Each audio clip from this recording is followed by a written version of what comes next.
গরম, আর এই গরমে যদি টক ভর্তা না হয় তাহলে কি জমে? তো আমার চ্যানেল শখের রান্নাঘরে আপনাদের সবাইকে স্বাগতম। আসসালামু আলাইকুম।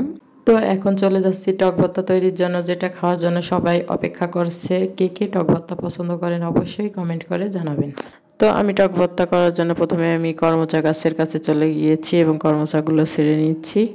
এখানে আমি কিছু কর্মচা ছিঁড়ে নিয়েছি। এবার যাচ্ছি কামরাঙ্গা গাছের কাছে। 2টা কামরাঙ্গা ছিল, সেই 2টা ছিঁড়ে নিয়েছি। এবার যাচ্ছি আমড়া গাছের কাছে। আমড়া গাছ থেকে আমি কয়েকটা আমড়া ছিঁড়ে নিয়েছি। এবার যাব পেয়ারা গাছের কাছে। পেয়ারা গাছ থেকে একটা পেয়ারা ছিঁড়ে নিয়েছি। এবার যাচ্ছি লেবু গাছ থেকে একটা লেবু ছিঁড়ে নিয়েছি। আর সব টক ফুলগুলোকে আমি সুন্দর করে ধুয়ে নিয়েছি এবং কামরাঙ্গাগুলো কেটে নিচ্ছি কুচি কুচি করে। কামরাঙ্গাগুলো কেটে নিয়েছি। এবার আমি পেয়ারাগুলো কেটে নিচ্ছি।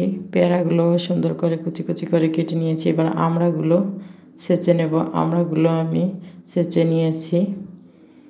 আমড়াগুলো আমি ছেঁচে নিয়েছি। এবার আমি কর্মচাগুলো ছেঁচে নিচ্ছি।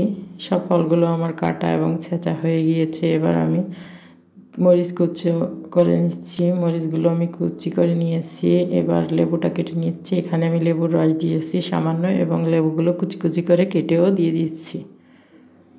লেবুগুলো কুচি কুচি করে কেটে দিয়েছি। এবার আমি এখানে তেঁতুল দিয়েছি, স্বাদমতো লবণ এবং কাসুন্দি দিয়ে এবং মরিচগুলো হাত দিয়ে ভালো করে গলিয়ে মেখে নিচ্ছি। দেখেন কত সুন্দর হয়েছে দেখতে। আপনাদের কে কে টক পছন্দ করেন আপনারা অবশ্যই কমেন্ট করে জানাবেন এবং আমার চ্যানেলে নতুন নতুন ভিডিও পেতে অবশ্যই লাইক, কমেন্ট, শেয়ার করবেন। আজকের ভিডিও এ পর্যন্ত। সবাই ভালো থাকবেন। আল্লাহ হাফেজ।